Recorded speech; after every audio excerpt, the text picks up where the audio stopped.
Hello friends, कैसे हैं आप सभी लोग और कैसे चल रही है आप लोगों की पढ़ाई। आप लोगों की एग्ज़ाम तो बहुत ही नज़दीक आ गई होगी। आप लोग मेहनत कर रहे होंगे, अपने एग्ज़ाम की तैयारी कर रहे होंगे बढ़िया से। तो आज मैं बताऊंगी बीएड कश्मीर यूनिवर्सिटी के सेकेंड ईयर का थर्ड सेमेस्टर के क्वेश्चन। इससे पहले मैं आप लोगों को बता चुकी हूँ सेकेंड ईयर के सब्जेक्ट और एक एक करके सारे सब्जेक्ट का क्वेश्चन पेपर जो कि PYQ है 2024 में पूछा गया है। अगर किसी भी एग्ज़ाम के लिए उसका PYQ क्वेश्चन मिल जाए तो एग्ज़ाम की तैयारी करना बहुत ही आसान हो जाता है, क्योंकि पता चल जाता है कि किस टॉपिक से कितना क्वेश्चन पूछा गया है और कितना क्वेश्चन पूछे जाएंगे और कौन से क्वेश्चन का तैयारी करूँ। क्योंकि PYQ क्वेश्चन अगर मिल जाए तो आप लोग सारे क्वेश्चन का तैयारी कर लीजिएगा एक एक करके। वैसे तो बुक सबके पास रहता, अगर PYQ क्वेश्चन नहीं रहता तो बुक में तो लगता है क्या पढ़ूँ क्या पूछेगा, अथाह सागर हो जाता है बुक। इसीलिए मैं आप लोगों को PYQ क्वेश्चन दे रही हूँ। ये आप लोगों के एग्ज़ाम के लिए बहुत ही हेल्पफुल रहेगी। और एक क्वेश्चन जो है ना मैं दूंगी, इसे एक एक करके अपने नोटबुक में नोट कर लीजिएगा और फिर सारे क्वेश्चन का तैयारी कर लीजिएगा, क्योंकि PYQ क्वेश्चन बार बार रिपीट होता है और बुक एक ही रहता है। तो आप ही लोग समझिए कि जब बुक एक ही है तो क्वेश्चन अलग से लाएगा कहाँ से। तो उसी में से पूछता है, उसी में से जो पहले पूछा हुआ है उसी क्वेश्चन के बाद में दोबारा में भी पूछता है। तो आप लोग इस PYQ क्वेश्चन का लाभ ज़रूर उठाइए, क्योंकि कोई भी एग्ज़ाम हो, बड़ा से बड़ा कोई भी एग्ज़ाम हो या कोई छोटा एग्ज़ाम हो, तो उसमें PYQ क्वेश्चन बहुत ही इंपॉर्टेंट होता है। तो मैं बताऊँगी आज आप लोगों को थर्ड सेमेस्टर का। देख लीजिए 2024 का क्वेश्चन है स्कूल मैनेजमेंट का, 2024 का क्वेश्चन है। मैं सारा क्वेश्चन बताऊंगी, आप लोग सारा नोट कर लीजिएगा और मेरे वीडियो को लाइक ज़रूर कर लीजिएगा और मेरे चैनल को सब्सक्राइब कर दीजिएगा। और कश्मीर यूनिवर्सिटी के जितने भी होगा सेकेंड ईयर का जितना सब्जेक्ट होता है सारा का मैं क्वेश्चन PYQ बताऊंगी। सेकेंड ईयर में जितने सब्जेक्ट हैं third semester and fourth semester में का सारा बतलाऊंगी, आप लोग के लिए बहुत ही हेल्पफुल होगी। सारा क्वेश्चन देख लीजिए। ये स्कूल मैनेजमेंट का है, ये थर्ड सेमेस्टर का है और 2024 में पूछा गया है। देख लीजिए सही से ऐसे 21 लगता होगा, ये 21 नहीं 24 लिखा हुआ है इस तरह से। क्योंकि आप लोग को ट्रस्ट हो इसलिए मैं दिखा रही हूँ, कि होता है ना कि मैडम कौन साल का दिखा रही है कौन साल का नहीं पता नहीं चले, इसलिए मैं ऐसे दिखा रही हूँ। इस सेकेंड ईयर का है। देख लीजिए सेक्शन 1 में है, ए में विद्यालय प्रबंध के 2 कार्य बताइए। फिर बी में है शैक्षिक पर्यवेक्षण को परिभाषित करें। संस्थागत नियोजन क्या है। और दूसरा में है डी में संस्था के प्रमुख के कुछ गुणों की सूची बनाइए। अब विद्यालय अनुसंधान के 2 लक्ष्यों का नाम बताइए। और एफ में है रिकॉर्ड ऑफ रजिस्टर के विभिन्न प्रकार क्या है। जी में निर्णय लेने को परिभाषित करें। उसके बाद है डाइट की स्थापना किस वर्ष में हुई थी।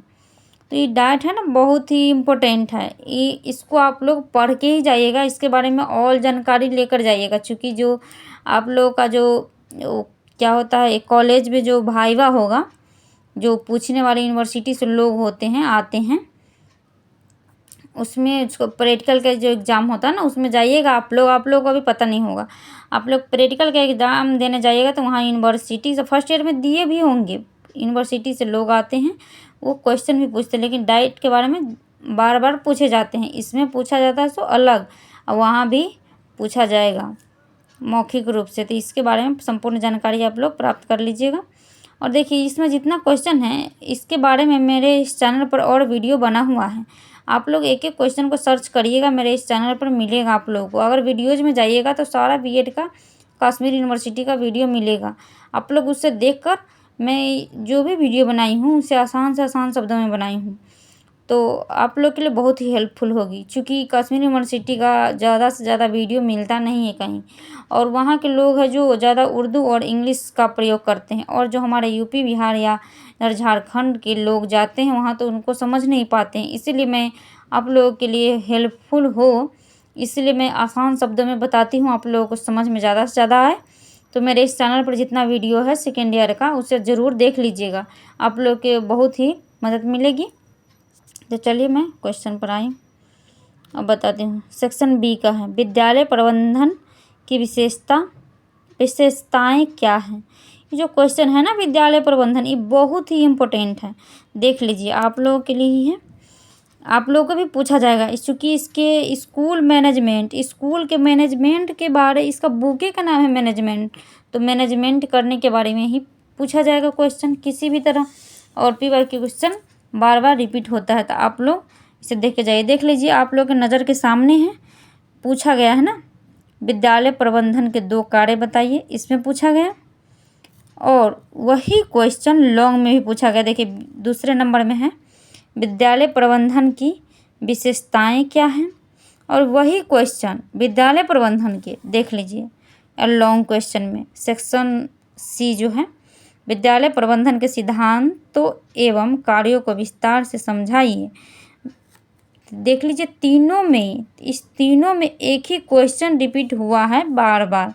तो आप लोग अगर लॉन्ग क्वेश्चन बना लेंगे या लॉन्ग क्वेश्चन पूरा समझ कर लिख पाएंगे तो क्या आपसे छूट पाएगी क्वेश्चन? नहीं छूट पाएगी। इसीलिए आप लोग इस विद्यालय प्रबंधन के सिद्धांत, कार्य, विशेषता, अर्थ, परिभाषा, निष्कर्ष सारा कुछ लिख कर, यानी एक बार एग्ज़ाम से पहले अपने घर में कॉपी में नोटबुक में नोट करके उस क्वेश्चन को हल करके पूर्ण रूप से लिख करके उसको रखिए। पूछेगा, आप लोग पूरा लिख दीजिएगा, यही क्वेश्चन पूछेगा ही पूछेगा।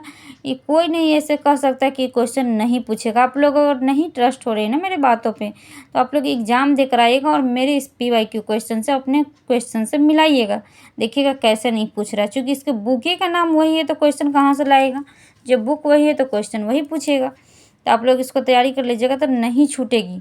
एग्ज़ाम से पहले आप लोग पूर्ण रूपेण प्रैक्टिस अपने घर में करके जाइएगा, तो वहाँ ज़्यादा टेंशन नहीं होगी। और लॉन्ग क्वेश्चन में BED में सबसे ज़्यादा महत्व रहता है लिखना। पढ़ लीजिएगा, कितना आता रहेगा, कितना वहाँ टाइम मैनेजमेंट करना होता है, तो एग्ज़ाम का प्रेशर रहता है अलग, कितना लिखना रहता है। जब तक पहले से प्रैक्टिस नहीं किए रहिएगा तो नहीं हो पाएगी, इसलिए आप लोग पहले से प्रैक्टिस करिए। अब मैं बता रही हूँ, देख लीजिए। सेक्शन बी में विद्यालय प्रबंधन की विशेषताएं क्या है, और 3 में है संस्थागत नियोजन के उद्देश्यों पर संक्षेप में चर्चा करें। 4 में है समय सारणी की अवधारणा और अर्थ को संक्षेप में समझाइए। 5 में है कर्मचारियों के विकास के उद्देश्यों और प्रकारों पर संक्षेप में चर्चा करें। और सेक्शन सी है लॉन्ग क्वेश्चन, इसमें लिखा भी है, देख रहे हैं ना आप लोग। अब आप लोग को ये देखने के समझने की क्या बात है, आप लोग फर्स्ट ईयर में तो दिए ही होंगे और उसके बाद सेकेंड ईयर है, तो आप लोग को पता ही होगा। देख लीजिए, लॉन्ग क्वेश्चन लिखा ही है 500 वर्ड में लिखने के लिए, तो इसमें अधिक से अधिक लिखना पड़ता है लॉन्ग क्वेश्चन को। आपको पता भी होगा कि लॉन्ग क्वेश्चन में कितना लिखना है। अगर नहीं पता है तो मेरे इस चैनल पर वीडियो बना हुआ है, और मैं सब जितना भी वीडियो बनाती हूँ ना उसमें बता देती हूँ कि लॉन्ग क्वेश्चन कितने पेज में लिखा जाता है, शॉर्ट क्वेश्चन कितने लाइनिंग में लिखा जाता है, और वेरी शॉर्ट क्वेश्चन कितने लाइनिंग में लिखा जाता है। और सब इसमें लिखा भी है। इससे ज़्यादा लिखे तो लिखिए, इससे कम नहीं लिखिएगा। क्योंकि आप लोग को नहीं पता हो तो मैं बता देती हूँ फिर से। अगर लॉन्ग क्वेश्चन है तो उसे 6 पेज से ज़्यादा में लिखने का कोशिश करिएगा। अगर टाइम कम बच रहा है तो आप लोग उसे 5 पेज और आधा पेज होता है 5.5 जिसे कहते हैं, उतना लिखिएगा। न तो उसके बाद 6 पेज से ज़्यादा लिखिएगा, कम करने का कोशिश नहीं करिएगा। क्योंकि अगर लॉन्ग पेज में या लॉन्ग क्वेश्चन को ज़्यादा नहीं लिखे रहिएगा तो नंबर नहीं मिल पाएगी बढ़िया से। इसीलिए मैं बता रही हूँ आप लोग लॉन्ग क्वेश्चन, आप अगर क्या कहते हैं ना, पहले आप लोग एग्ज़ाम में स्टार्ट करिएगा लिखना, तो पहले लॉन्ग क्वेश्चन का क्वेश्चन नंबर देकर पहले ऊपर लिख लीजिएगा लॉन्ग क्वेश्चन। फिर जो क्वेश्चन का हल करिएगा क्वेश्चन नंबरिंग देकर आंसर लिखकर लिखिएगा। उसके बाद शॉर्ट क्वेश्चन लास्ट में भी लिख सकते हैं, क्योंकि जो शॉर्ट क्वेश्चन रहता है उसमें जो वेरी शॉर्ट है ना ये, और शॉर्ट क्वेश्चन कम से कम 3 पेज में ज़रूर लिखिएगा, 3 से 4 कितना होता है लिखने का हैबिट। किसी का फास्ट होता है तो ज़्यादा लिख पाते हैं, किसी का नहीं होता है तो, चूँकि इसमें बीएड में पूर्ण रूपेण डेली बाय डेली पढ़ाई नहीं होता है, इसलिए लोग को छूटा रहता है। प्रैक्टिस जो किए रहते हैं उनका हो पाता है, जो नहीं किए रहते उनका नहीं हो पाता है।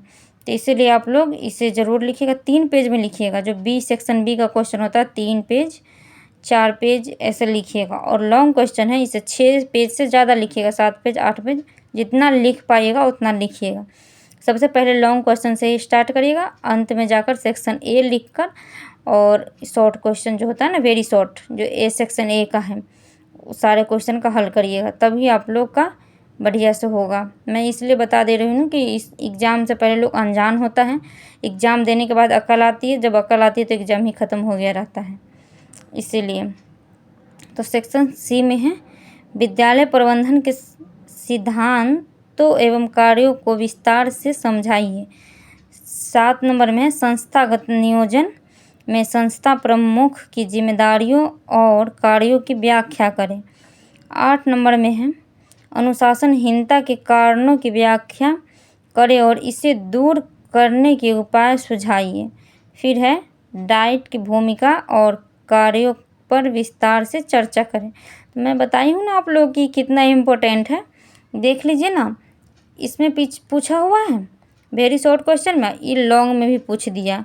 और यही क्वेश्चन जब आप लोग प्रैक्टिकल के एग्ज़ाम देने जाएंगे, जो यूनिवर्सिटी से लोग आएंगे, यही पूछेंगे डाइट का कार्य क्या होता है, डाइट का फुल फॉर्म क्या होता है, डाइट क्यों स्थापित किया गया है, इससे कई क्वेश्चन पूछ लेंगे। तो इसीलिए आप लोग इसको बढ़िया से तैयारी करके जाइएगा पहले से, क्योंकि तैयारी किए रहिएगा तो आप लोगों को कोई प्रॉब्लम नहीं होगी। तो मैं आशा करती हूँ आप लोग इस वीडियो से सेटिस्फाइड हो गए होंगे। तो मेरे वीडियो को लाइक एंड मेरे चैनल को सब्सक्राइब ज़रूर कर लीजिएगा। और मैं इससे आगे भी जितना सब्जेक्ट है सबका क्वेश्चन आप लोग को एक एक करके वीडियो बनाकर दे दूँगी, आप लोग की एग्ज़ाम के लिए बहुत ही हेल्पफुल होगी। तो थैंक यू मेरे दोस्तों, मेरे भाई एवं बहनों। और आप लोगों को कौन से सब्जेक्ट में क्या वीडियो चाहिए, आप लोग अभी तक गेस लिए हैं या नहीं लिए हैं, या कौन से पब्लिकेशन का लेना चाहते हैं, आपको जो भी प्रॉब्लम हो तो इस कमेंट बॉक्स में ज़रूर लिख लीजिएगा और लिख दीजिएगा। तो हमसे जो भी होगा मैं आप लोग का हेल्प ज़रूर करूँगी। Thank you.